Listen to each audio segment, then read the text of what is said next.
Welcome to my SAT writing video. This is an introductory video. So what we're looking at over here is general tips. This is a very crucial video, especially if you're already aware of all the theory you need to know for the writing session. These are general tips that might give you that extra score boost you're looking for. And so as we start always with the structure, what is your test like? Well, we have 44 questions. We have 35 minutes to answer them, and they're divided into 4 passages or sections. So while the reading section was 5, here you have just 4 sections, and you have a number of the number of questions are, you have fewer questions to answer, but you also have less time in your hand, right? And so ideally you're looking at spending about 8 minutes a passage. That will take you at 32 minutes, giving you a spare 3 minutes. And ideally, not ideally, I mean, most likely what's going to happen is you're going to realize you're not going to have those 3 minutes at the end. Those 3 minutes are sort of your buffer. So if you take more time in one section, that's your buffer. I'd suggest bringing it down to 7 minutes a section, so you have a good buffer over there, because if you're slower in one particular section, well, you do have the time to like pay more attention to that passage. Though what's more likely to happen is that you spend more time in one question rather than in one entire passage. You're looking at spending around 45 seconds per question over here, and you are looking at getting at least 43 out of the 44 correct in order to get a perfect score for this section. In most of them, in fact, it's getting a 44 out of 44. That will yield you a 400. Anything lesser, you won't get a 400. I personally scored a 400 on my writing section, and I'm actually really proud of that, because I personally think that the writing section is perhaps the most technical, the most challenging bit. Of course, you do have math in the next section, but the math in the SAT is relatively easy, and therefore, personally, I'd say the grammar section is, or what they call the writing section, is perhaps something that definitely does need more attention than the other sections in your SAT. At this point, it's once again, I'm going to ask you to check your time after every passage, after every questions that's going to be around, and just to give you an idea, if you're running too slow, you're running too fast, and you can adjust your pace accordingly. About rechecking, what most people would say is leave time to recheck. Once again here, I say try to get it in one try, as I said, for the reading section, because out of 35 minutes, it's unrealistic to practice in a manner that you have rechecking time as well. And this is what I say you do instead of rechecking. Look at the questions. If you look at a question, right, and you're like, hey, I'm particularly unsure of that, select the answer that you feel in that very moment. Fill that circle in on your answer sheet, but on your question paper, also circle that question. That way, if you have 3 or 4 minutes at the end, get back to that question and spend your time thinking about whether you have arrived at the correct choice, right? So don't deliberate too much at that very moment. Focus on getting your 44 questions filled with the answer you believe to be most suitable. And you might have doubts about 2 or 3 of them. Keep those questions circled and reflect back on them at the very end. That does not mean you treat each question lightly, as in you're like, okay, I can always get back to the end. These are questions that do leave you stumped, and ideally you should practice enough until the hardest tests, until when you're doing the hardest test, the number of such questions figure out to be 2 or 3. So now let's just look at some quick tips. So you need to, just things I want to tell you. Answer the questions as you read. Now in the reading section, I told you to read the questions, or and then maybe read the passage and then go back to the questions, or read the passage then go to the questions and then just read the relevant section. And there were so many things I told you. I told you that there were multiple strategies in essence, right? Like, and they will work based on who you are as a person, what helps you better, and it's up to you to find that out. But over here there is pretty much one de facto way to do it, and I can almost bet that this will work the best for anyone.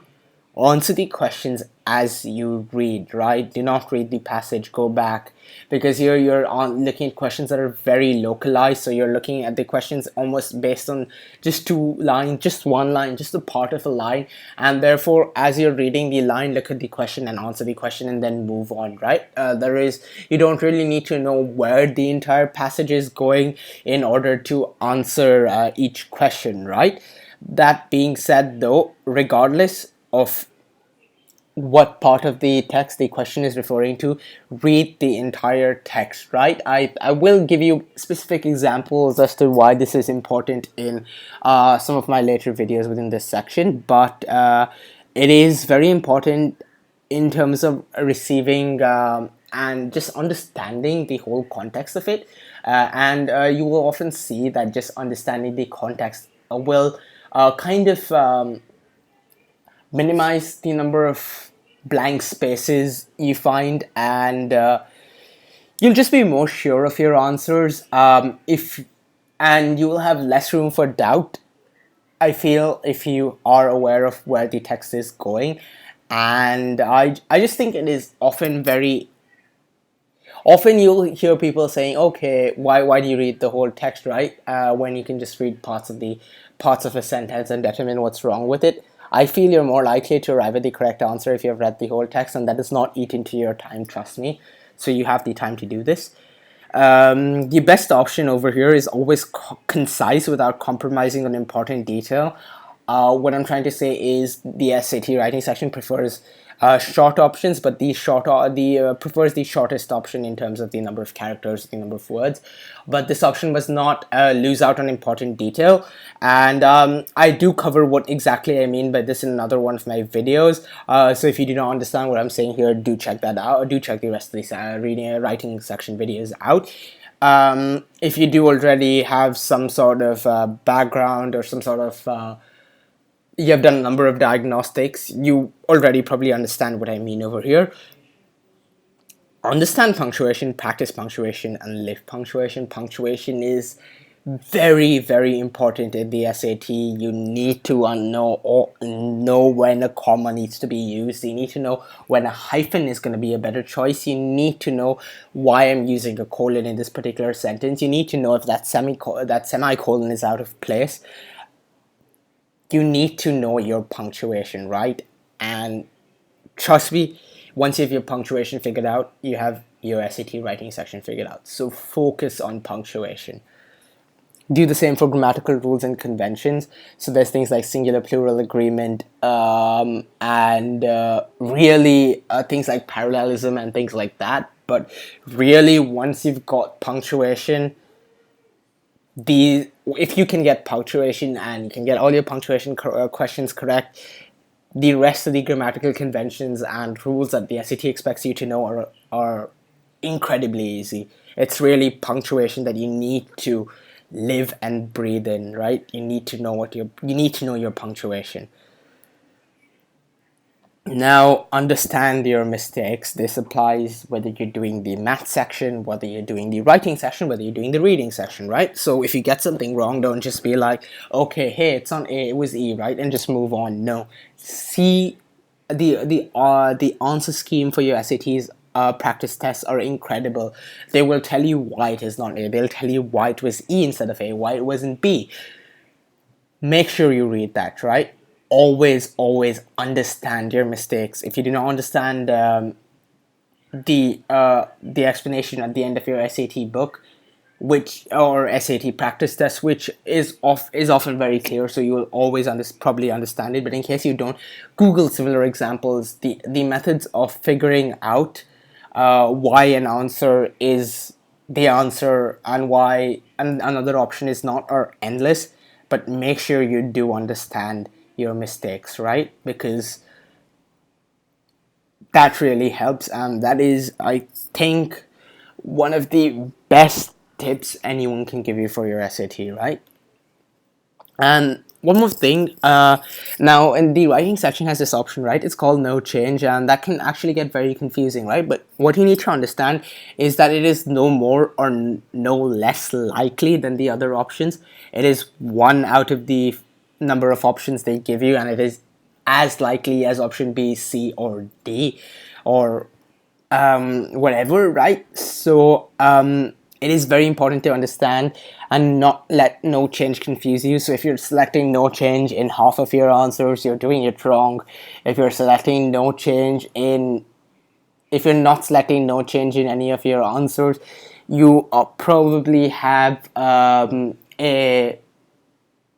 affinity for the other options and are less inclined to select no change, and that is also a bad thing. Make sure you consider it equally with all other options. That being said, don't go back to your test and make sure you've selected each option equally. That is not how you approach it. What I'm just trying to say is, do not treat no change favorably or less favorably compared to other options, and they're equally likely. And always choose your answer based on reasoning. Yes, not just because it says no change. Yeah, and practice a lot. I mean, like, a lot, right? That is perhaps the only way to master the writing section, right? The more practice you have, the better you're going to be. Honestly, do your 8 practice tests. I stress on this every so often, and it is incredibly important. Practice, especially for the writing section, right? In the next video, we're going to look at punctuation, so we can actually start looking at topics part by part. But till then, adios. Take care. Thank you so much.